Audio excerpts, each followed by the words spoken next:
Yang perempuan tengok terus agama dia.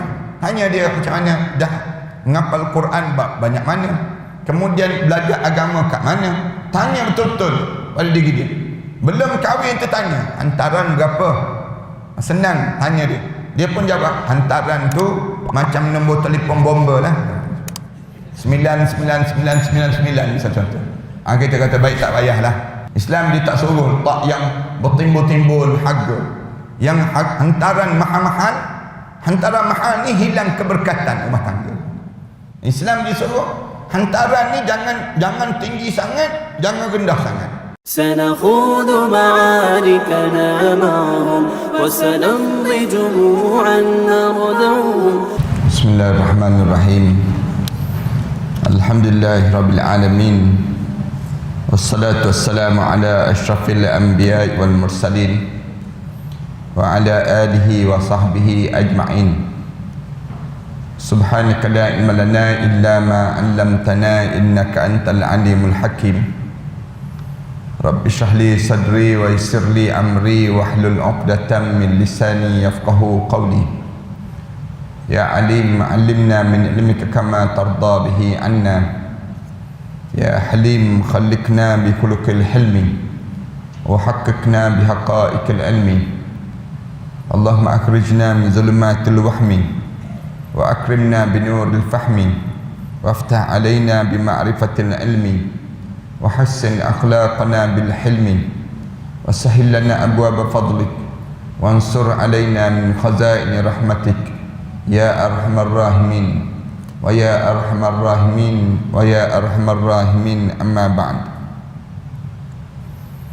وعن أبي هريرة رضي الله عنه قال قال رسول الله صلى الله عليه وسلم لا يفرق مؤمن مؤمنة إن كره منها خلقا رضي منها آخر أو قال غيره.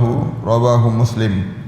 قوله يفرق هو بفتح الياء وإسكان الفاء وفتح الراء ومعناه يبغض. يقال فرقت المرأة زوجها وفارقها زوجها بكسر الراء. Para hadirin yang dihormati sekalian, daripada Abi Hurairah radhiyallahu anhu katanya, Rasulullah sallallahu alaihi wasallam bersabda, janganlah seorang mukmin lelaki itu membenci seorang mukmin perempuan. Rasulullah sallallahu alaihi wasallam sebut demikian. Jangan ada di kalangan kita ni orang yang rasa benci kepada, sama ada lelaki benci kepada orang perempuan di kalangan orang mukmin. Sebab jikalau ia tidak senang daripada wanita itu tentang satu budi pekertinya, katakanlah ada di kalangan kita in kariha minha khuluqan radiya minha akhar, tentu dia akan rasa suka terhadap budi pekerti yang lain, atau dari budi pekerti yang selain yang dibencinya itu. Ini Rasulullah sallallahu alaihi wasallam sebut demikian. Para hadirin sekalian, hadis ni diriwayatkan oleh Imam Muslim radhiyallahu anhu.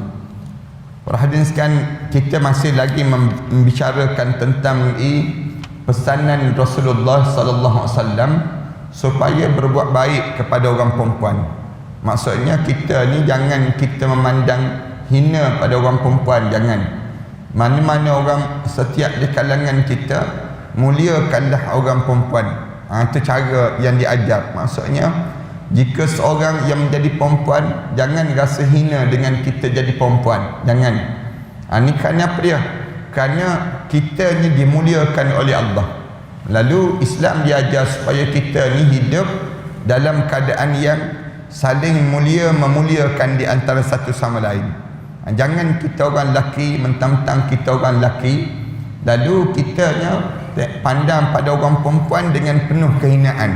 Jangan. Islam diajar bahawa orang perempuan ni ada kemuliaan dia, kemuliaan yang kita bincangkan sebelum daripada inilah. Hari ininya hadis yang jelas lagi Rasulullah sallallahu alaihi wasallam pesan. Rasulullah sallallahu alaihi wasallam sebut, janganlah seorang mukmin lelaki itu dia jadi membenci seorang mukminah perempuan. Jangan. Jangan ada di kalangan kita ni kata saya tak sukalah dengan orang perempuan ni, dengan sifat dia, dengan akhlak dia dan sebagainya. Kerana apa dia? Kerana boleh jadi yang kamu tak suka tu daripada budi pekerti ataupun akhlak dia tersebut, ada lagi akhlak yang baik yang ada pada diri dia. Kadang-kadang ada orang perempuan ni ada PA perangai dia tersendiri. PA perangai misal contohnya apa dia? Yang ada pada dia, mulut banyak misal contohnya. Mulut dia tu tak tahan, dia panggil demikian. Kadang-kadang mulut dia tu, dia kalau dia bercakap menyebabkan sakit hati orang yang mendengar cakapan yang dia bercakap tadi. Tapi mulut banyak pun dalam pada itu ada lagi sikap yang baik pada dia. Kadang-kadang mulut banyak masak sedap dia panggil. Kadang-kadang mulut banyak tapi masa masak tu Allah sedapnya masakan yang dia masak. Ni ada orang yang dia masak tak sedap tapi mulut boleh tahan juga dia panggil. Ni nak sebutnya demikian. Kemudian tapi ada perangai yang lain yang baik pada diri dia pula, suka bantu orang. Suka bantu orang yang dalam hidup dia. Maknanya Rasulullah sebut jangan pandang yang buruk dia, jangan pandang yang baik dia. Yang baik dia tu jauh lebih banyak daripada buruk dia. Ni manusia. Rasulullah dia nak ajar pada kitanya, bila kita ni bergaul dengan orang, jangan suka tengok yang buruk, tengoklah yang baik. Yang baik itu kadang-kadang jauh lebih banyak daripada yang buruk. Orang kita kadang-kadang bila buat salah satu je, benda yang buruk tu satu je, dia terpadam yang baik yang ada pada diri dia. Yang ni yang jadi rosak ni pada kita. Bila kita begitu, Islam suruh dalam hidup kita sama ada kita berjumpa dengan mana-mana orang perempuan yang mukminah, janganlah pandang yang buruk dia. Rasulullah sebut demikian. Kerana yang baik budi pekerti yang lain itu lebih banyak daripada yang dibenci tadi. Rasulullah pesan demikian. Ini ada di kalangan orang perempuan ni, dia ada benda-benda yang buruk pada diri dia. Buruk pada dia yang kadang-kadang misal contohnya, kita buat contoh yang bagi orang Arab, orang-orang Arab dia pandang bahawa kalau orang perempuan ni dia ada uzur. Bila ada uzur dia tu jadi buruklah pada diri dia. Katanya orang Arab sebelum daripada ni. Tapi orang Melayu kita ni alhamdulillah tak ada pun benda yang demikian. Tapi orang Arab kalaulah isteri dia ni uzur, dia buat macam mana? Masak pun dia larang. Masak pun dia larang, ataupun nak sentuh dengan dia pun tak nak. Dia tak nak bagi sentuh. Bersentuhan kulit ni lah maksudnya demikian. Bahkan dia suruh tidur asing. Isteri dia yang uzur, dia tidur tempat lain lah. Dia kata jangan tidur sekali dengan dia, kotor, dia sebut demikian. Ini cara orang Arab dia panggil. Sebahagian di kalangan Arab tu ada yang tak ada kekuatan demikian. Sebab tu Rasulullah SAW sebut macam ni. Rasulullah kata kalau sekiranya kamu ni tak suka dengan satu benda daripada seorang perempuan itu, kamu kena ingat dia banyak lagi kebaikan yang ada pada dia. Dia uzur katakanlah, tapi dia telah melahirkan zuriat kamu. Dia melahirkan zuriat kamu, kamu mengharapkan diri kamu sendiri melahirkan zuriat sampai bila-bila tak keluar, dia panggil. Nak tak nak dalam hidup kita ni Islam suruh, walaupun orang perempuan ni ada kelemahan dia tersendiri, maka jangan pandang kelemahan dia itu, pandanglah kebaikan dia yang banyak, jauh yang lebih banyak dalam hidup dia dibandingkan dengan satu keburukan yang ada pada diri dia tersebut. Ni dalam hadis Rasulullah sallallahu alaihi wasallam pesan demikian ni, nak gambarkan supaya kita sama ada suami ni jangan benci isteri dalam keadaan yang isteri kita ni ada perangai-perangai ataupun ada akhlak-akhlak yang tak baik yang ada pada dia, sehingga kan kita tolak semua sekali. Dan dalam hadis yang sebelum daripada ni pun kita dah sebut dah kan, orang perempuan ni Allah jadikan dia daripada tulang yang bengkok. Rasulullah sebut daripada hadis kita sebelum daripada ni, orang perempuan ni Allah jadikan dia daripada tulang yang bengkok. Bila tulang yang bengkok, bila kamu kerah sangat dengan dia, kamu kerah dengan tulang yang bengkok ni, patahlah dia. Kemudian kalau sekiranya kamu berlembut sangat dengan dia, lembut layan je setiap benda yang kita ni, setiap perkara yang kita buat tadi, kita layan je dia, lembut sangat kita dengan isteri kita, pun dia akan bengkok sampai bila-bila. Rasulullah pesan dalam hidup kita dengan orang perempuan ni macam mana? Kamu letaklah diri kamu di pertengahan dalam kehidupan kamu. Biar kamu rasa diri kamu tu, biar kamu kena bentuk rumah tangga kamu tu, biar rumah tangga kita ni betul-betul dalam keadaan yang kita mempunyai kuasa terhadap yang disebut dengan susunan atur rumah tangga itu sendiri. Ada orang lelaki yang lembut sangat dengan isteri dia sampai jadi dayus, tak boleh juga. Kita kasar sangat, jadikan isteri dan anak perempuan dia ni jadi tempat sepak terajang dia, pun tak betul juga. Islam dia bukan nak macam tu. Islam dia nak dalam hidup kita ni pertengahan kita dengan pasangan hidup kita, dengan adik-adik perempuan kita dan sebagainya. Itu cara Islam bentuk demikian. Wa an Amr bin Ahwas al-Dushami radhiyallahu anhu annahu sami'a an-nabi sallallahu alaihi wasallam fi hajjatil wida' yaqul ba'da an hamidallahu ta'ala wa athna alaihi wa dzakara wa wa'adha thumma qala ala wastawsu bin nisa'i khairan fa innama hunna awanin indakum laysa tamlikuna minhunna shay'a ghayra dhalik illa an ya'tina bi fahishatin mubayyinah fa in fa'alna fahjuruhunna fil madaji wadribuhunna darban ghayra mubarrih fa in ata'nakum fala tabghu 'alayhinna sabila ala inna lakum 'ala nisaikum haqqan wa li nisaikum 'alaykum haqqan fa haqqukum 'alayhinna alla yuwatti'anna furushakum man takrahun wala ya'dana fi buyutikum liman takrahun ala wa haqqahunna 'alaykum an tuhissinu ilayhinna fi kiswatihinna wa ta'amihinna rawahu at-Tirmidzi wa qala hadis hasan sahih. Ni hadis ni pun cantik juga. Rasulullah sallallahu alaihi wasallam sebut daripada Amr al-Ahwash al-Jushaimi radhiyallahu anhu, dia sebut saya dengar, dia sebut bahawa dia mendengar daripada Nabi sallallahu alaihi wasallam dalam hajjatul wida'. Haji wida' ni maknanya haji yang terakhir dalam hidup Rasulullah ni ulama sebut sekali tu jelah haji dia, bukannya haji banyak kali pun. Haji Rasulullah tu bila Rasulullah pergi haji yang pertama tu, Rasulullah nak masuk tapi tak boleh ditahan dalam perjanjian Hudaybiyah dia panggil. Lepas pada tersebut datang tahun yang seterusnya. Datang yang tahun seterusnya itulah barulah Rasulullah buat hajjatul wida'. Dia panggil haji yang terakhir pada Rasulullah sallallahu alaihi wasallam.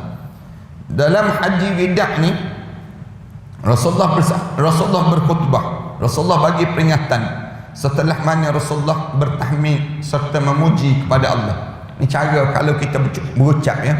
Bila kita berucap, diajar berucap macam Rasulullah. Macam mana berucap dengan Rasulullah? Cara Rasulullah akan bertahmid terdahulu. Alhamdulillah Rabbil Alamin. Paling-paling tidak dipanggil demikian. Rasulullah akan bertahmid serta memuji Allah. Sebut Alhamdulillah Rabbil Alamin wal aqibatu lil muttaqin wala udwana illa 'alal zalimin. Ni maknanya ni cara puji-pujian bagi Allah Subhanahu wa taala. Lepas pada Rasulullah bertahmid serta memuji Allah, memuji pada Allah, Rasulullah bagi peringatan dan juga nasihat. Kemudian wa asna alaih. Kemudian lepas pada Rasulullah bertahmid dan memuji pada Allah, Rasulullah wa asna alaih. Rasulullah sallallahu alaihi wasallam berselawat dan memuji kepada Allah Taala ni. Rasulullah mula dalam keadaan demikian wa dzakara wa wa'adha. Lalu Rasulullah sebut satu peringatan yang terkesan dalam jiwa seorang ini. Kemudian summa qala, lalu dalam kata khutbah Rasulullah tu, Rasulullah sebut begini, ingatlah dan aku nak wasiat pada kamu. Rasulullah sebut ala wastausu bin nisa'i khaira. Hendaklah kamu tahu aku nak pesan pada kamu, berbuat baiklah pada orang perempuan ini. Istausu bin nisa'i khaira. Aku nak pesan pada kamu, dengan orang perempuan, jangan sekali-kali kamu buat kasar. Jangan kamu sekali-kali kamu buat khianat pada dia, jangan. Tapi dengan orang perempuan ni, istausu bi khaira. Aku nak pesan pada kamu, berbuat baiklah kamu dalam keadaan demikian dengan orang perempuan. Fa innama hunna awan indakum laisa tamlikuna minhunna syai'a. Kenapa dia kamu kena buat baik pada dia ni? Sebab hanya senya mereka itu adalah sebagai tawanan di sisi kamu semua. Rasulullah sebut demikian. Orang perempuan ni isteri kamu lah. Bila dia jadi isteri kamu, dia dimiliki oleh kamu. Maknanya apa dia? Kamu telah menawan dia. Kamu telah menawan dia, dia panggil tawanan. Jadi dia ni menjadi tawanan pada kamu semua. Kerana kamu semua tidak memiliki sesuatu apa pun daripada mereka itu, melainkan yang tersebut tadi, melainkan jikalau mereka mendatangi perbuatan buruk yang nyata. Rasulullah pesan demikian. Rasulullah kata, kamu tak ada hak untuk orang perempuan ini. Jangan kamu buat sesuatu dengan orang perempuan ini. Rasulullah sallallahu alaihi wasallam pesan, sehinggalah mereka, jangan kamu buat jahat pada dia, kecuali dia ni tiba-tiba buat perangai yang tak baik, yang buruk, yang nyata sangat, seperti tidak mentaati suaminya. Kamu ada hak itu pada diri dia. Maknanya kamu jangan, tak ada kerja, pergi jumpa dengan dia, lempang dia, misal contoh. Tak ada kerja, kamu sepak terajang. Ada yang jadi demikian. Tak ada pasang, cari pasang dalam rumah tangga. Jangan. Kecuali dia tidak taat pada kamu. Mana-mana orang perempuan yang tidak taat pada kamu, ataupun buruk cara bergaul dengan kamu tadi. Dia ni jenis kasar je. Ada yang jenis kasar-kasar dengan suami dia, yang jenis tak ada akhlak, tak ada budi pekerti dengan suami dia. Kalaulah ada perempuan yang berbuat demikian, Rasulullah sallallahu alaihi wasallam sebut, fa in fa'alna fahjuruhunna fil madaji. Kalaulah perempuan itu dah mula buat tak baik ataupun buruk dengan kamu, maka di antara benda yang kamu kena buat apa dia? Fahjuruhunna fil madaji. Jangan tidur sekali lah dengan dia. Pergi tidur jauh, asing dengan orang perempuan, dengan isteri kamu. Maksudnya demikian. Rasulullah pesan, kalau isteri kamu tu dapati buat benda yang tak baik, benda yang buruk, antara benda yang buruk apa dia? Keluar rumah tak bagi tahu pada suami. Ni benda yang buruk. Benda yang buruk yang dilakukan. Benda yang buruk apa dia? Duk bergaya, cakap dengan lelaki-lelaki lain. Ni benda yang buruk ni dipanggil. Kemudian benda yang buruk, yang keji, yang jelas nampak dilarang dalam agama. Benda yang buruk, keluar rumah zaman-zaman dulu kan, keluar rumah nak beli lauk, nak beli ikan tu, berkembang gantung gitu je. Tak pakai kain, tak ada kain tudung, tak ada. Dia keluar tu macam siap nak mandi lah, dia panggil. Zaman-zaman dahulu. Zaman kita sekarang tak ada dah. Zaman-zaman dahulu, yang meniaga ikan tu bukan nak tengok ikan sangat, nak tengok orang yang datang, nak beli ikan dia ni sendiri. Yang meniaga ikan datang kan, masuk kampung-kampung tu, bunyi horn tu panggil orang ataupun lauk je, ikan, orang pun keluar. Yang keluar tu tengah basuh kain ya. Dia tengah basuh kain, keluar basah-basah gitu je bawa. Suami pergi menoreh getah suaminya. Balik suami tengok, Allah, isteri aku keluar begitu je, tak apa dia, tak tutup aurat, tak dalam keadaan begitu, kembar gantung begitu je, yang menyebabkan terasa hati suami ni. Ni benda yang buruk. Rasulullah kata apa dia? Kamu mula-mula kamu bagi tahu dahulu, kamu nasihat, tiba-tiba dia tak dengar juga. Wahjuruhunna fil madaji, fahjuruhunna fil madaji. Kamunya tinggalkan dia, jangan tidur dengan dia. Malam tu jangan tidur lah, sehingga dia datang minta maaf di atas kesilapan yang dilakukan itu. Kalau dia tak dengar juga, Rasulullah sebut, wadribuhunna darban ghairu mubarrih. Pukullah dia dengan pukulan yang tidak menyakitkan. Rasulullah pesan demikian. Kalau dia tak dengar juga, kita dah tidur dah seorang. Dia pun tengok kita tidur seorang-seorang tu. Dia pun tidak asing tu. Dia kata, peduli apa aku orang tua ni, dia sebut. Dia sebut demikian. Aku tak peduli dah, aku ada anak-anak dah, dia sebut. Rasulullah sallallahu alaihi wasallam sebut, waktu ni dalam keadaan begitu, dia ni tak dengar juga, kamu ambillah lidi-lidi tu, kamu ambil lidi-lidi, bukan ambil paling besar sangat pun, rotan tu pun rotan halus je, bukan rotan besar pun, tapi kamu pukullah dia dengan pukulan yang tidak menyakitkan. Makna ni nak sebutnya boleh tak boleh rotan dalam mendidik. Ni isu rotan. Rasulullah sendiri pun suruh rotan isteri. Kalau isteri ni nampak buat benda yang fahisyah, benda yang keji. Cuma alim ulama bincanglah keji itu apa dia.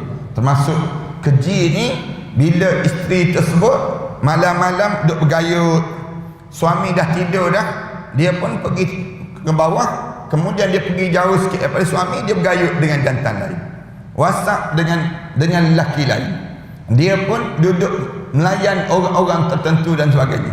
Ni pun satu penyakit juga ni. Penyakit. Bila suami tahu je, buat macam mana suami ni? Suaminya mula-mula tak tidur sama. Dia sebut, kalau tak tidur bersama lagi seronok. Lagi seronok nak buat benda yang jahat. Lalu dalam keadaan begitu, dia buat benda yang tak baik lagi. Suami ni ada hak ke tak ada hak untuk pukul isteri? Boleh pukul.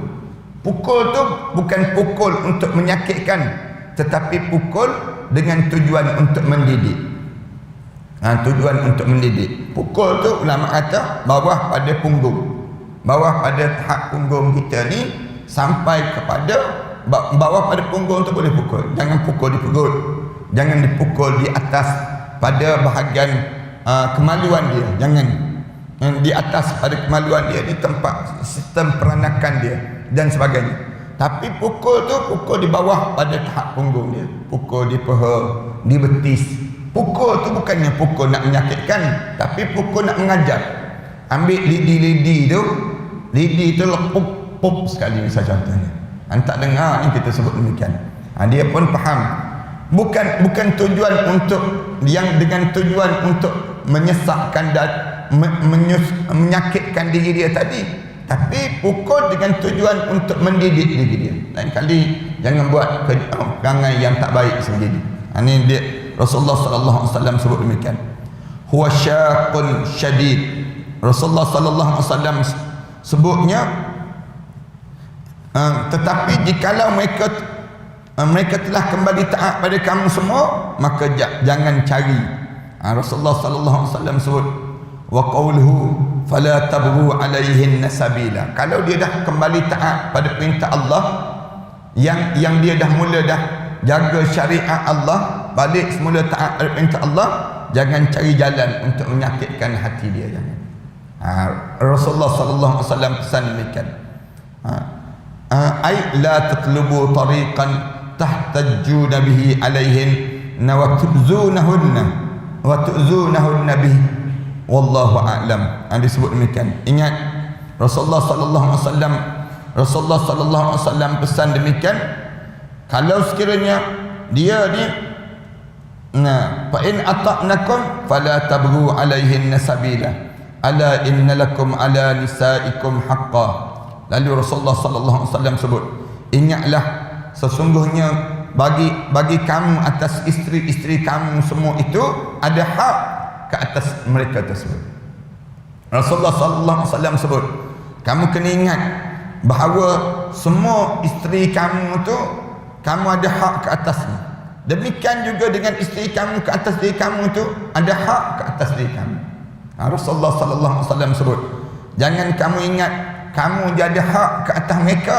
Rasulullah sallallahu alaihi wasallam gambarkan, walinisaikum alaikum haqqan. Isteri kamu ke atas diri kamu tu ada hak ke atas kamu. Maknanya kamu jangan sembarangan dalam hidup kamu nak buat. Kamu ingat diri kamu je selamat, jangan. Tetapi orang lain, kamu pada diri kamu je kamu boleh sakitkan hati isteri kamu. Isteri kamu tu pun dia ada hak ke atas diri kamu. Kalau kamu jangan sakit hatikan mereka tersebut. Rasulullah pesan demikian. Kemudian Rasulullah sallallahu alaihi wasallam sebut lagi, kemudian fahaqqukum alaihinna alla yu'ti'unna furashakum man takrahuna. Lalu Rasulullah sallallahu alaihi wasallam sebut, hak kamu yang wajib mereka penuhi ialah jangan sampai mereka memberi tempat hamparan kamu kepada orang yang kamu tidak senangi. Maksudnya jangan sampai orang perempuan itu duduk menyendiri dengan lelaki lain. Itu cara demikian. Hak kamu ni apa dia? Wahai orang lelaki, di mana jangan sekali-kali isteri ni ambil hak suami dia bagi pada orang lelaki lain. Maksudnya apa dia? Dengan orang lain, lelaki lain, kalau berjumpa senyum-senyum dia. Tapi berjumpa dengan suami tak senyum-senyum. Tengok muka suami, dia paling tempat lain. Ni anak ni. Kamu dengan orang, kamu elok. Tapi dengan suami kamu jadi buruk. Kalau cakap dengan orang lain, lembut dia. Cakap dengan orang lain. Bila cakap dengan suami, kasar terus. Apa benda yang dia tak guna istilah untuk suami dia? Ni kamu khianat ni. Kamu dah mula khianat. Dia panggil demikian. Kamu letak suami kamu ni seolah-olah tempat yang kamu nak meluahkan segala-gala. Ni pun rosak juga. Dia ada orang perempuan macam tu. Orang perempuan ni ada perangai dia. Kalau dia bercakap dengan orang lain, tak ada masalah. Tapi kalau dia bercakap dengan suami dia, Allah, ada je masalah. Ada je yang membebankan suami dia. Jangan begitu dalam hidup kita. Kalau kamu buat begitu, maknanya kamu telah melanggar tanggungjawab kamu. Kamu buat khianat dalam rumah tangga kamu. Ini dia demikian. Segala benda dengan orang lain dia tutup. Tapi dengan suami dia, dia buat kasar dengan suami dia. Pun ada juga. Bila tetamu datang, dia buat keluar semua pinggan akorak, akopal dia tersebut. Dia tunjuk semua. Tapi bila makan dengan suami, dia bawa pinggan plastik je. Pinggan ayam dia diletak depan suami. Ini pun satu juga penyakit. Jangan demikian. Yang mahal-mahal itulah dengan suami. Manakala yang orang lain tu kita layanlah sebagaimana keadaan yang sepatutnya yang kita kena layan. Ni tak. Kalau nak makan dengan suami, hidang tu kadang-kadang tengah-tengah panah-panah tu tuang terus depan suami. Menggelegak depan muka suami tu. Suami menyawa tak lepas. Suami. Di waktu mana kena dengan masakan yang dia masak tadi. Tapi dengan orang lain, siap ada bunga, siap letak lagi, simpan, susun elok-elok, pinggan mangkuk. Yang ni maknanya kamu ni dah mula kasar dengan pasangan hidup kamu. Jangan demikian. Itu nak keluar rumah je pakai minyak wangi je minyak wangi. Duduk dalam rumah minyak cakapak yang dia pakai. Yang dia pakai dalam rumah tu. Suami tahan gitu minyak angin setiap hari. Dalam rumah ni masuk je bilik bau minyak angin. Masuk je bilik bau minyak angin. Bila nak keluar rumah bau wangi semerbak je. Suami pun senyap je. Maknanya kamu dah langgar hak suami tadi. Hak suami tadi. Ini kena ingat betul-betul. Jangan pula kamu memberi izin masuk ke rumah kamu orang yang tidak kamu semua senangi. Jangan benarkan. Diajar supaya jangan benarkan semua orang ni boleh masuk rumah tangga kita. Ada orang yang suami kita benar, ada orang yang suami kita tak suka. Tak suka nak masuk. Walaupun orang tu orang perempuan. Kata-kata, saya tak ada ustaz. Saya orang lelaki je, saya tak benarkan. Orang perempuan saya benarkan semua. Tak semesti. Ada orang perempuan yang suami tak benarkan masuk. Jangan benarkan dia masuk. Tak boleh masuk dalam rumah tangga kita. Kerana apa dia? Kerana boleh jadi orang perempuan yang datang ni, dia pula yang meracuni kekeluargaan kita. Dia jadi orang suka sangat, dia cucuk di kalangan rumah tangga ni. Pun ada juga orang perempuan demikian. Kalau suami saya tak benar macam ni dia suruh. Saya dengan suami saya, dia datang, dia ajar pula pada isteri kita macam mana nak bertindak dalam kekeluargaan kita. Yang ni dia panggil suka meracun. Suka masuk datang bawa racun-racun nak meracuni kekeluargaan. Suami kata orang yang macam ni jangan masuk dalam rumah ni. Jangan berhubung dengan dia. Jangan cakap dengan dia. Suami sebut kita berhubung juga. Bila kita berhubung juga, maknanya di waktu ini kita melanggar hak suami kita tadi. Itu kena jaga-jaga pada diri kita. Ada orang yang rumah tangga ni kadang-kadang, rumah tangga kalau urusan direct suami isteri tak ada masalah. Yang jadi masalahnya ada yang tukang racun yang masuk. Adik ipar kadang-kadang ipar dua yang datang. Ipar dua yang datang ni merosakkan. Kadang-kadang mertua sendiri yang campur tangan dalam rumah tangga. Jangan kita, kalau kita jadi mertua orang, jadi ada menantu dalam kekeluargaan kita, jangan kita campur tangan urusan rumah tangga mereka semua. Selagi mana tak bercanggah dengan syarak, biarlah rumah tangga mereka nak bina macam mana. Jangan kita pula yang pandai-pandai nak mengajar buat macam ni, buat macam ni. Racun pada anak perempuan dia tu, dia racun. Minta dengan suami kamu tu banyak-banyak sikit. Suami kamu tu, kalau kamu tak minta, nanti dia duit banyak-banyak, dia kahwin seorang lagi dia tu. Dia akan jadi demikian. Mertua ni pula satu penyakit. Mertua ni masuk campur. Mana orang yang rosak rumah tangga kerana mertua yang masuk campur. Masuk campur rumah tangga ni, yang menyebabkan akhirnya hancur lebur rumah tangga tu sendiri.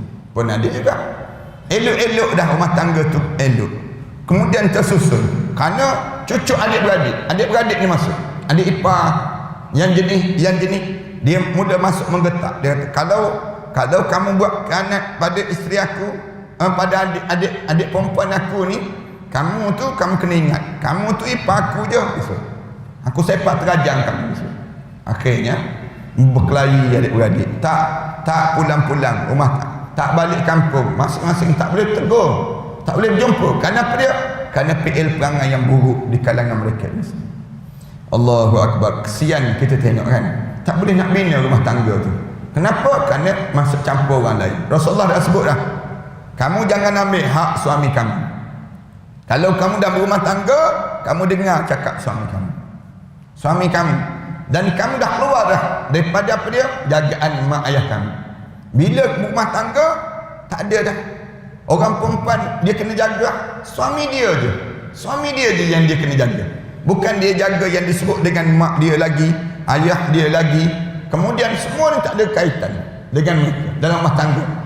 Dia nak masuk syurga, jaga suami pula diajar supaya jaga mak ayah dia. Mak ayah dia di sini, suami kena jaga, kena anggap mak mertua, ayah mertua ni macam mak dia, ayah dia sendiri dalam hidup dia. Maknanya besar tanggungan yang dia kena jaga di saat tersebut. Rasulullah sebut, ingatlah tentang hak mereka yang wajib kamu semua penuhi, ialah supaya kamu semua berbuat baik pada mereka dalam hal pakaian serta makanan mereka itu sendiri. Rasulullah sallallahu alaihi wasallam sebut, ala wa haqquhun alaikum an tuhsinu ilaihinna fi kiswatihinna wa ta'amihinna. Rasulullah pesan, hendaklah kamu ingat, berbuat baiklah kamu, berakhlak mulialah kamu dengan isteri kamu, dengan anak perempuan kamu, dan mereka terhadap kamu ada hak yang perlu kamu penuhi, wahai orang lelaki. Apa dia hak dia? Kiswatihinna, pakaian dia tu kamu kena beli, kamu kena sediakan. Alim ulama sebut, mengikut dalam kitabnya dia sebut, orang perempuan dia ada hak untuk dapat 2 helai pakaian setahun. 2 helai pakaian setahun. Setahun suami dia kena beli 2 helai pakaian untuk dia. Siapa yang tak dapat lagi hari ni, balik nanti minta lah. Itu senang juga. 2 helai pakaian yang dia boleh beli. Beli apa dia? Pada musim sejuk dan musim panas. Ulama sebut demikian. Lalu ada ulama kata, macam mana dengan orang yang tak ada musim ni? Kita ni macam-macam musim ada. Di tempat kita ni, dengan musim durian lagi, dengan musim, banyak musim kita ni. Kita ni banyak sangat musim. Jadi macam mana? Lalu alim ulama kata, pakaian pada siang hari dan pakaian pada malam hari. Itu 2. Setiap orang perempuan bila dia jadi pasangan hidup kepada seorang suami dia, Rasulullah kata orang lelaki, kamu tolong tunaikan tanggungjawab ni. Apa dia? Pakaian untuk dia.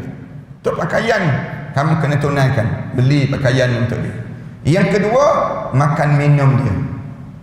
Makan minum dia. Kat rumah tangga ni, jangan ambil duit gaji dia. Jangan sentuh duit dia. Jangan ambil duit orang perempuan, mentang-mentang isteri dia kerja, dia kata pergi beli sendirilah, nak beli makanan, ambil duit tu, duit gaji tu. Duit gaji tu nak simpan buat apa, dia sebut demikian. Ni pandai pula. Habis duit dia, duit beli makanan ni tanggungjawab siapa? Suami yang kena sedia beli makanan yang halal, makanan. Kalau suami tak sempat dalam hidup dia tinggal duit. Ni duit untuk belanja dapur. Jangan kita tak bagi duit belanja dapur. Orang lelaki jangan dia kedekut dalam membelanjakan harta benda untuk rumah tangga dia, beli barang-barang dapur, makan minum untuk. Manakala isteri pula biar berpada-padalah beli barang dapur. Jangan beli barang untuk penuh peti ais. Tak cukup 1 peti ais, 2, 3 peti ais. Dia nak suruh penuh. Dah penuh tak masak-masak pun. Yang jenis suka tengok je barang dalam peti ais. Jenis suka simpan barang dalam peti ais. Pun tak boleh juga. Demikian akhirnya buruk barang ni. Buang barang-barang. Jangan. Kita ni pula bila beli tu masak. Kita tolong untuk siapkan untuk rumah tangga ini sendiri. Allahu Akbar. Sayangnya kalau seorang suami ni khianat dalam rumah tangga. Khianat dalam rumah tangga ni apa dia? Dia paksa isteri dia pula beli barang-barang dapur. Dia pula makan makanan yang dibeli oleh isteri dia. Ni memang khianat lah. Ada yang jenis demikian. Dia kata bila isteri dia penat dia, misalnya isteri dia penat nak masak, penat abang nak masak, tak larat saya nak masak, dia panggil demikian. Betul. Suami kata, betul macam mana nak makan kalau awak tak masak? Isteri kata, jomlah kita makan kat luar bang. Saya kata, boleh. Dia kata, nak makan kat luar boleh, tapi dengan syarat kamu yang kena belanja bang. Kamu yang bayar. Dosa suami yang demikian. Dosa suami yang demikian. Dia memaksa isteri dia untuk membelanjakan untuk diri dia. Padahal Rasulullah dah sebut ni, untuk isteri kamu, keluarga kamu tu, wa ta'amihinna, makanan-makanan untuk rumah tangga tu, isteri yang disediakan untuk isteri dan anak-anak perempuan dia disediakan oleh siapa? Ni suami yang tanggungjawab, ayah yang kena bertanggungjawab dalam rumah tangga mereka tersebut. Allahu Akbar. Masyarakat kita ni keliru kan. Dalam masyarakat kita ni berkelahi tak sudah-sudah dalam masalah. Kenapa dia? Kerana tak belajar lah. Tak belajar, punca tak belajar.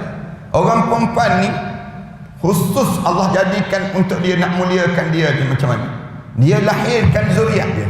Kerja dia lahirkan zuriat. Ni tugasan dia, melahirkan zuriat. Sebab tu bila lahir zuriat dibenkan pada suami. Dia tak benkan pada mak. Padahal mak tu yang mengandung, patutnya ben pada mak lah. Tak payah ben pada ayah dia. Tapi Allah nak muliakan orang perempuan ni, Allah jadikan tugas orang perempuan apa dia? Ni melahirkan zuriat dia. Melahirkan zuriat untuk suami ni, untuk tanggungan akan datang. Nak untuk generasi yang akan datang. Tapi termasuk yang lain tu tugas siapa? Tugas suami. Suami yang tugas. Cuma kita ni bila kita tengok suami banyak sangat tugas, kita bantulah orang perempuan ni bantu. Termasuk tugas apa dia? Beli pakaian untuk isteri, tugas suami. Beli makanan untuk isteri, siapkan makanan untuk isteri, tugas apa? Tugas suami. Termasuk masak. Sebenarnya masak ni tugas apa? Tugas suami. Ingat betul-betul nak sebut. Tapi jangan pula hari ni mula kita berhenti masak. Kita kata, dengar tu ustaz dah pesan dah, masak suami rupa-rupanya. Kita pun balik hari ni tak masak lah. Saya baru belajar bang. Saya baru belajar je. Masak ni masakan untuk pasangan hidup dia siapa sebenarnya? Suami. Tapi tugas masak ni nak sebut je suami tak sempat, kan sibuk cari rezeki. Lalu di waktu ini orang perempuan tiap kali mana dia masak, dia sedang bersedekah untuk rumah tangga dia. Itu cara demikian. Dia bersedekah. Suatu hari dia penat sungguh. Tak larat sungguh dalam hidup dia. Saya tak larat lah bang nak masak. Saya tak boleh suruh nak masak. Tak boleh bangun pun daripada tempat tidur. Kerana apa dia? Kerana melahirkan zuriat dan sebagainya. Yang menyebabkan dia tak boleh masak. Habis tu siapa yang kena masak? Suami kena masak. Ataupun suami cari tukang masak. Tolong pergi beli makanan. Sediakan untuk yang disebut dengan rumah tangga ini sendiri. Sebab tu Islam dia suruh bila nak berumah tangga, cari yang salih. Cari yang salih dan cari yang salih dalam hidup. Jangan kita cari orang yang cantik je, jangan. Islam dia ajar abang, kahwinlah dengan seorang perempuan ini. Dengan siapa dia? Tunkihul mar'ah li arba'. Orang yang kahwin dengan perempuan ni biasanya 4 sebab. Rasulullah sebut, li jamaliha, kerana cantik dia, wali maliha, kerana harta benda dia, wali nasabiha, kerana keturunannya, wali diniha, kerana agama dia. Agama tu Rasulullah pergi letak 4, yang keempat. Tapi Rasulullah kata faz bizatid din taribat yadak. Daripada 4 tu kamu pilih yang 4 ni, yang nombor 4 tu. Bila nak berumah tangga, kamu cari yang berumah tangga yang dia salihah dalam hidup dia. Yang orang perempuan pula bila nak berumah tangga, jangan tengok muka suami itu muka macho, Jangan tengok pada suami itu, oh ni mak ni sado budak ni. Kita pun nak kahwin dengan yang sado jenis macam tu. Sado pun kunyit buat apa? Sado pun sekarang ni ramai juga yang sado jadi kunyit. Yang jadi jantan dengan jantan. Tak ada manfaat langsung. Kahwinlah dengan seorang suami, seorang isteri, walidiniha, kerana agama dia. Dia ada agama kan? Tahu dah. Bakal nak kahwin dengan dia ni, jenis apa dia? Jaga sembahyang berjemaah, yang jaga yang disebut dengan solat, jaga aurat, jaga nampak. Tanya yang laki ni, yang nak kahwin tu tanya terus, isap rokok ke tak isap rokok? Kalau jenis isap rokok, tak boleh kahwin lah. Tak boleh kahwin lah yang jenis isap rokok ni. Kerana apa dia? Kerana buruknya akhlak dia, buruknya perangai dia. Rokok pun diisap, benda yang tak ada manfaat dia panggil. Tiba-tiba nak isap benda-benda yang demikian. Yang jenis macam ni bau busuk badan ni, marah ni orang isap rokok tak benar. Tapi nak sebutnya yang perempuan tengok terus agama dia. Tanya dia macam mana, dah menghafal Quran bab banyak mana, kemudian belajar agama kat mana. Tanya betul-betul pada diri dia. Belum kahwin tu tanya, hantaran berapa? Senang tanya dia. Dia pun jawab, hantaran tu macam nombor telefon bomba lah, 99999 misal contoh. Kita kata baik, tak payahlah, cari yang murah-murah dulu. Senang. Islam dia tak suruh tak yang bertimbul-timbul harga. Yang hantaran mahal-mahal, hantaran mahal ni hilang keberkatan rumah tangga. Islam dia suruh hantaran ni jangan tinggi sangat, jangan rendah sangat. Itu cara demikian. Berapa tu? Fikir sendirilah, jangan tinggi sangat, jangan. Ni kita tak berapa? 21,111 ringgit 11 sen sebut macam. Dia nak 21,111. Tahun depan ni lagi teruk, tahun depan kan.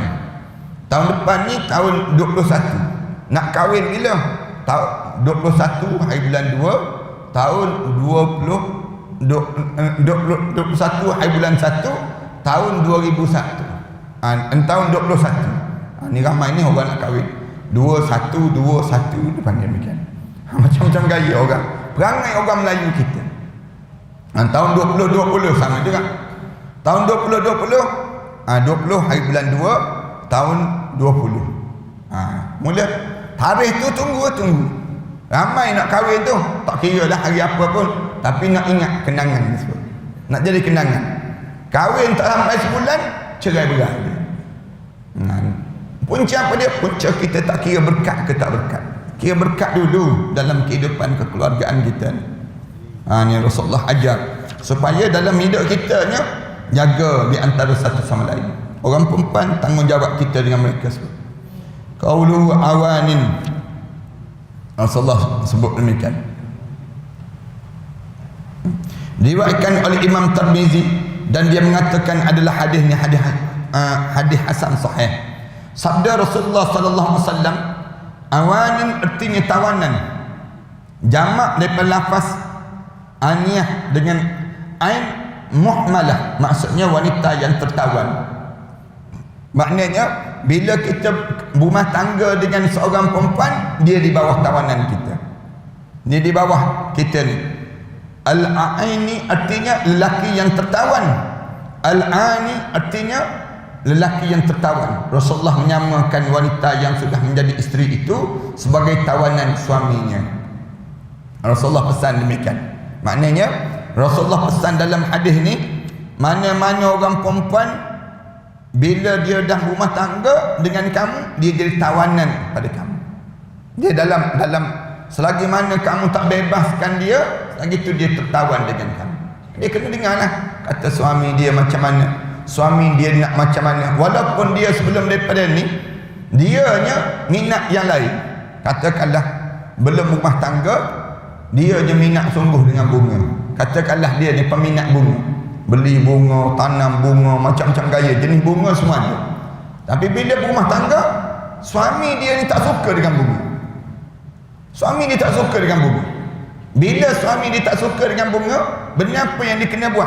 Tak boleh dah tanam bunga, beli baju bunga-bunga pun tak boleh. Nak sebutnya tak boleh dah pada diri dia. Kenapa? Suami, kerana dia ditawan oleh suami. Oleh kerana dia ditawan oleh suami, walaupun minat dia tu bukan main lagi hebatnya, minat dia, kalau suami dia kata nak yang ni, dia kena pedamkan minat dia, dahulukan kehendak suami. Sama juga bila kita nak masak. Bila kita ni elok-elok dah kita nak masak cili api, senang cerita ni, masak lemak cili api, tak nak makan ni masak. Tapi datang suami kita pula, nak hari ni abang nak makan goreng-goreng dengan budu je, misal contoh. Katanya suami kan, kena pendamkan yang kita tadi, maka di waktu itu kita kena masak yang dikehendaki oleh suami tadi. Itu cara demikian pada diri kita.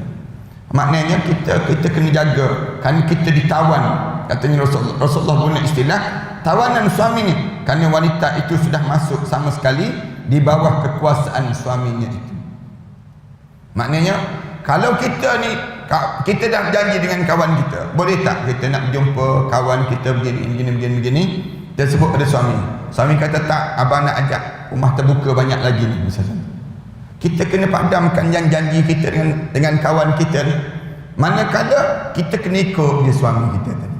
Itu suami, besarnya nilai suami dalam kehidupan seorang isteri. Rasulullah sebut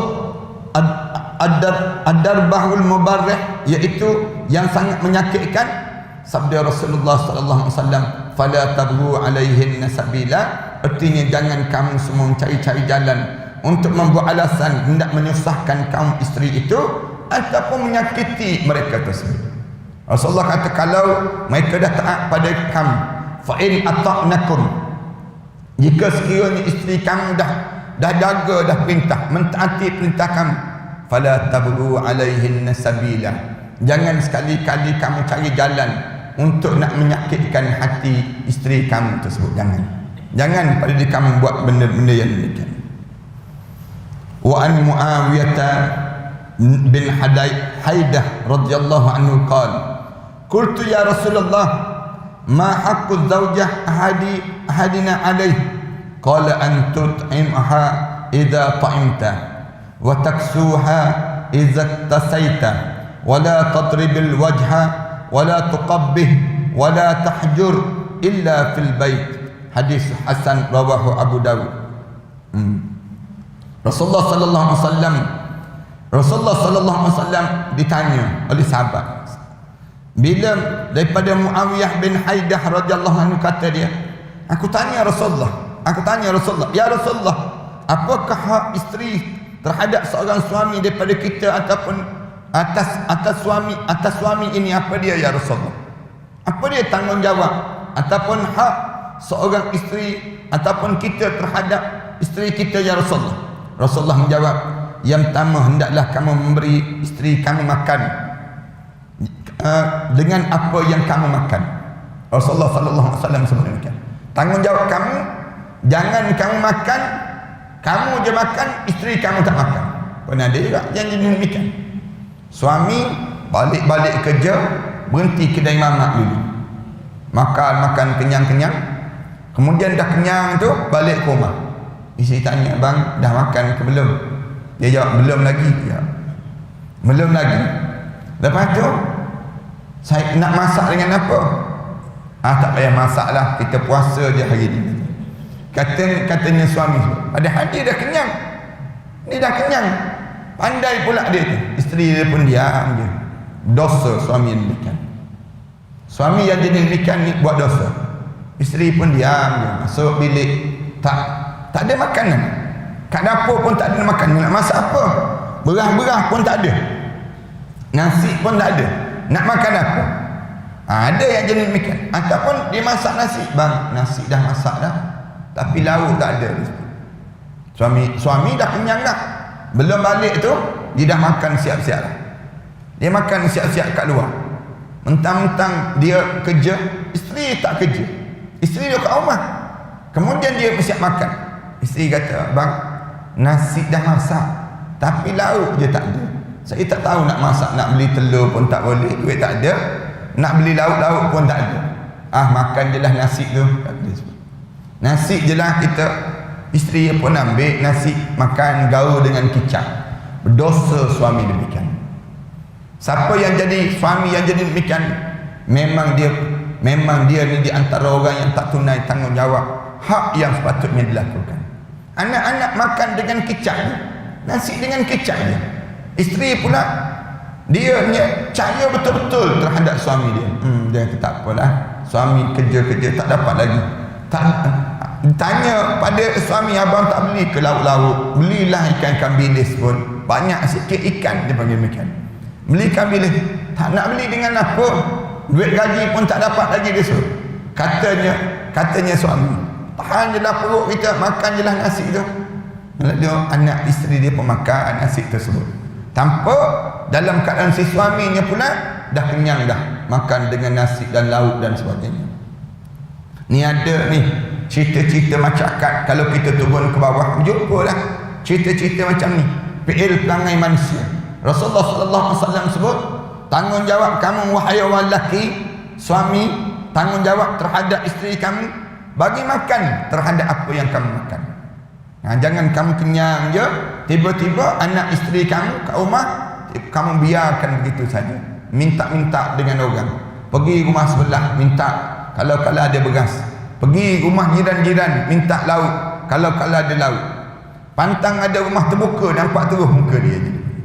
Kenapa? Kerana inilah nak sebutnya kerana lapar tersebut sampai peringkat demikian.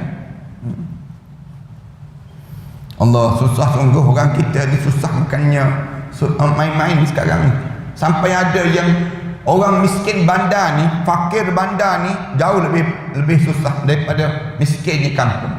Fakir kampung, susah-susah di kampung. Paling tidak boleh juga cari pucuk-pucuk paku, boleh juga cari ikan-ikan keli. Yang jenis memang yang miskin sungguh lah, kecuali dia memang pemalas sungguh kat kampung. Malah sungguh kat kampung tu lain lah. Tapi kalau kat kampung ni susah, tak ada duit langsung, boleh juga pergi cari bahan hasil-hasil hutan yang cuma ni, rajin malas dia dipanggil demikian. Tapi kalau miskin bandar nak cari benda, cari dalam tong sampah, kau dalam tong sampah. Yang miskin bandar, yang susah sungguh, yang dekat bandar, yang macam ni nak buat macam ni. Sebab tu bila setengah-setengah masjid dia buat food bank food ke apa dia punya. Nak sebutnya makanan makanan yang disediakan dekat masjid. Malam-malam, anda ingat di Syekh 8 tu kita letak makanan. Pukul 2 pagi datang ambil makanan. Makcik tua-tua datang. Pukul 2 pagi, pukul 3 pagi datang ambil. Kita tengok dalam CCTV, bukan toyol ni, bukan toyol. Tapi orang ambil pelan-pelan, tulis nama jangan ambil. Tapi bila buat begitu, ada yang jahat pula.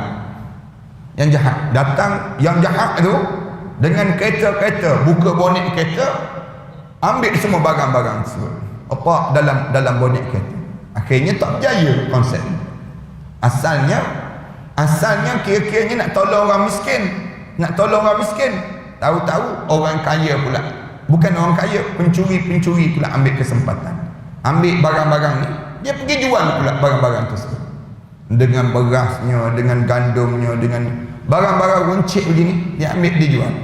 Bila terserempak dengan orang lain, ni ambil untuk siapa ni?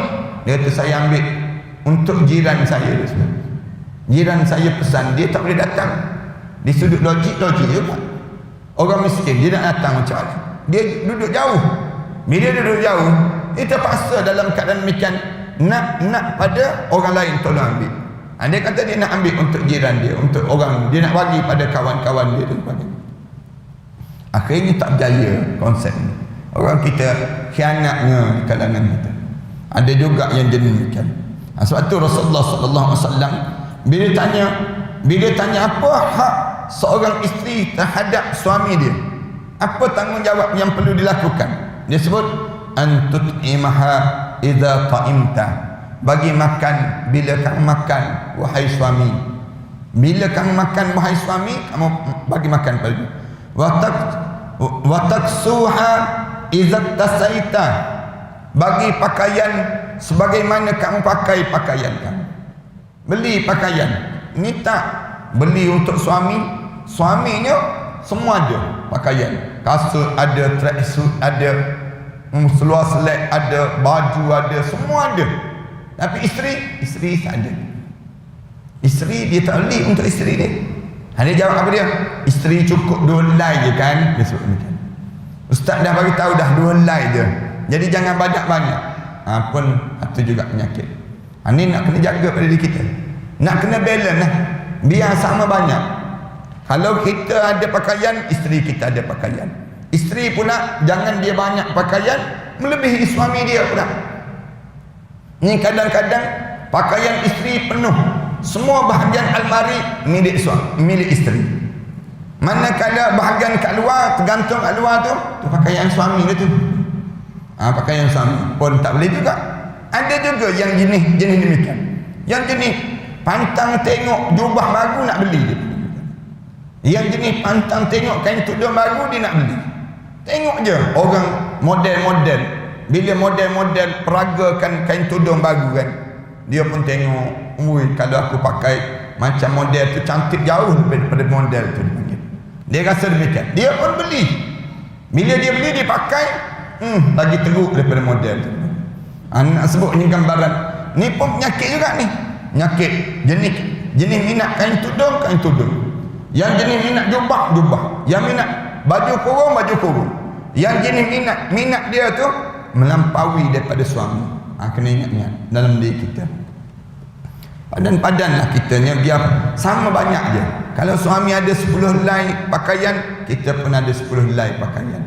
Baru betul dia panggil balance di kalangan kita. Ni tak, suami ada 3 helai pakaian je, isteri 3 almari dah milik isteri. Yang menyebabkan tak sama dia panggil. Ataupun suami banyak pakaian suami banyak, manakala isteri tak ada pakaian, pun tak betul. Dalam Islam dia nak suruh balance dua-dua. Kamu bagi pakaian sebagaimana kamu pakai, kamu beli pakaian untuk dia. Hadis Hasan yang diriwayatkan oleh Imam Abu Daud, dan ia berkata arti la qabbih, disebut demikian. Yang ini yang kedua, wala tadribil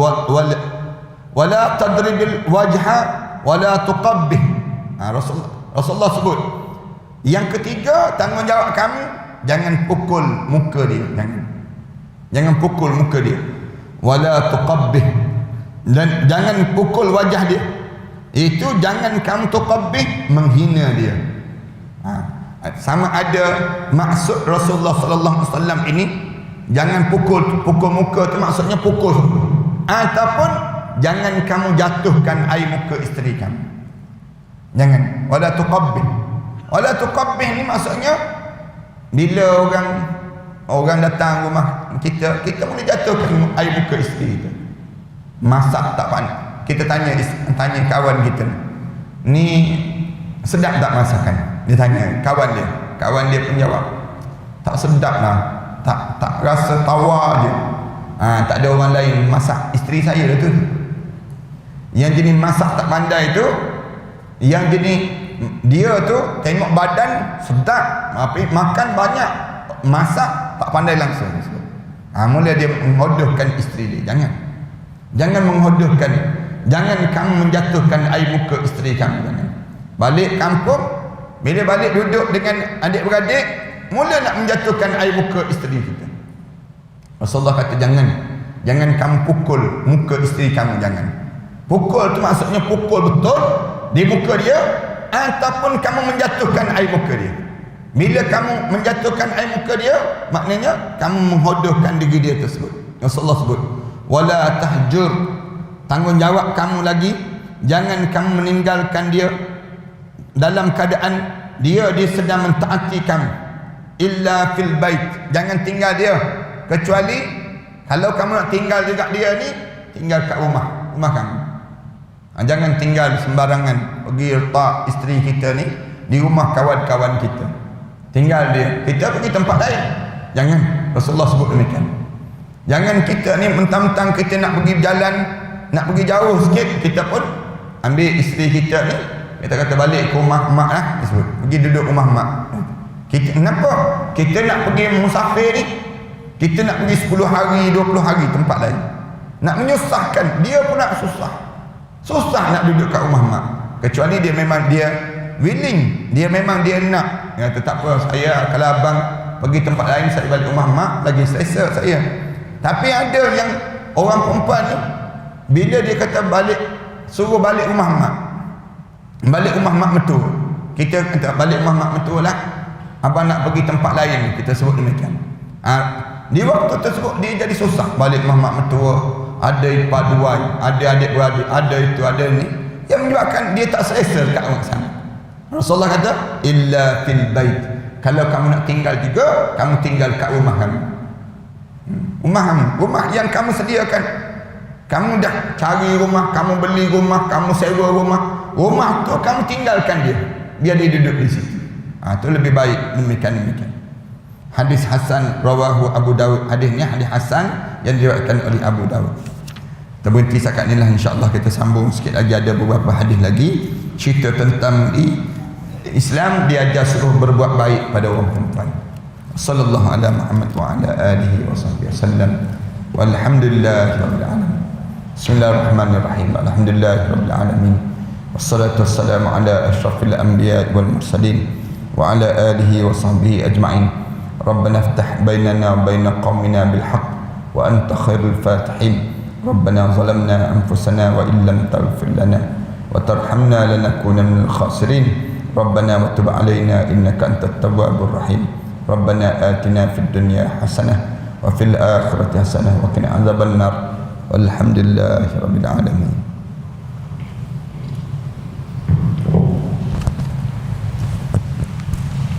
Tuan-tuan, sekali lagi saya nak maklumkan tentang mengenai kita sedang menyampaikan sumbangan-sumbangan pada mereka yang terkesan dengan PKP ini. Kalau tuan-tuan ada sumbangan-sumbangan, tuan-tuan bolehlah sampaikan di tabung tabung yang telah kita umumkan di skrin tersebut. Tuan-tuan tengok dalam akaun Matan Center. Tuan-tuan boleh terus kepada matancenter.com. Tuan-tuan akan dapati di sana ada maklumat-maklumat yang telah kita sampaikan, termasuk di tempat-tempat yang kita maklumkan ini. Terima kasih sekali lagi pada sahabat yang di TikTok, sahabat yang di Instagram, sahabat yang di YouTube dan sebagainya. Mudah-mudahan Allah rahmati kita semua. Aqul qouli hadza astaghfirullah li wa lakum. Wassalamualaikum warahmatullahi taala wabarakatuh. خذوا معاركنا معهم وسنمضي جموعا نردعهم ونعيد الحق المغتصب وبكل القوة ندفعهم بسلاح الحق البتار سنحرر أرض الأحرار ونعيد الطهر إلى القدس من بعد الذل وذا العار سنخوض معاركنا معهم وسنمضي جموعا نرضوهم ونعيد الحق المغتصب وبكل القوة ندفعهم وبكل القوة ندفعهم وسنمضي ندك معاقلهم بدبيل دام يقلقهم لا إله إلا الله محمد رسول الله عليه صلاة الله وآله والأحبة